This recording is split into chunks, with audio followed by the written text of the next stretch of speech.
Hi అండి. అందరికీ నమస్కారం. ప్రభుత్వ ఉద్యోగుల 12వ పీఆర్సీకి సంబంధించి ఒక ముఖ్య సమాచారం అయితే రావడం జరిగిందండి.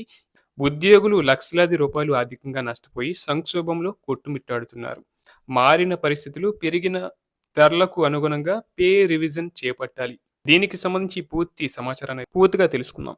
గడువు ముగిసి 3 ఏళ్లైనా పీఆర్సీ కమిషనర్‌ను నియమించి మధ్యంతర భృతిని ప్రకటించకపోవడం బాధాకరమని AP JAC chairman Bopparaju Venkateswarlu, ప్రధాన కార్యదర్శి పాలిశెట్టి దామోదరరావు అన్నారు. ప్రయత్నంపై ఆర్థిక భారం లేకపోయినప్పటికీ కమిషనర్‌ను నియమించకపోవడం శోచనీయమన్నారు. విజయవాడ గవర్నర్పేటలోని ఏపీ రెవెన్యూ భవన్‌లో ఏపీ జేఏసీ రాష్ట్ర కార్యవర్గ సమావేశం ఆదివారం నిర్వహించారు. పీఆర్సీ కమిషనర్‌ను నియమించి మధ్యంతర భృతి ప్రకటించాలని, కాంట్రాక్ట్ ఔట్‌సోర్సింగ్ ఉద్యోగులకు ఇచ్చిన హామీలను అమలు చేయాలని, అడిషనల్ క్వాంటమ్ ఆఫ్ పెన్షన్ పెంచాలని తదితర 12 అంశాలపై ఏకగ్రీవంగా ఈ సమావేశంలో తీర్మానం చేశారు. పీఆర్సీ జాప్యంపై తీవ్ర అసంతృప్తి వ్యక్తం చేసిన ఉద్యోగులు జేఏసీ ప్రకటించే ఎలాంటి కార్యాచరణకైనా కట్టుబడి ఉంటామని ప్రకటించారు. అనంతరం మీడియాతో బొప్పరాజు, పాలిశెట్టి మాట్లాడుతూ, గత ప్రభుత్వం 12వ పీఆర్సీ కమిషనర్‌ను నియమించిందని, కూటమి ప్రభుత్వం అధికారంలోకి రాగానే ఆ కమిషనర్ రాజీనామా చేశారని గుర్తు చేశారు. అప్పటి నుంచి చంద్రబాబు ప్రభుత్వం కమిషనర్‌ను నియమించలేదన్నారు. ఫలితంగా ఉద్యోగులు లక్షలాది రూపాయలు అధికంగా పోతున్నారని ఆవేదన వ్యక్తం చేశారు.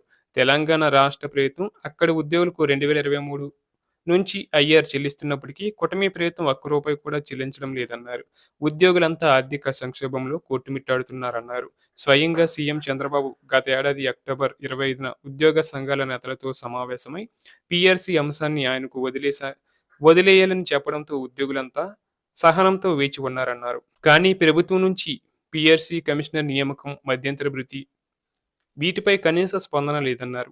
మారిన పరిస్థితులు, పెరుగుతున్న ధరలకు అనుగుణంగా పే రివిజన్ వెంటనే చేపట్టాలన్నారు. ఉద్యోగులు ట్యాక్సులు చెల్లిస్తున్నప్పటికీ సరెండర్లు కూడా చెల్లించడం లేదన్నారు. ఉద్యోగులకు రావాల్సిన బకాయిలను పే స్లిప్లలో చూపించాలని డిమాండ్ చేశారు. చెల్లింపులపై రోడ్ మ్యాప్ ఇవ్వాలని డిమాండ్ చేశారు.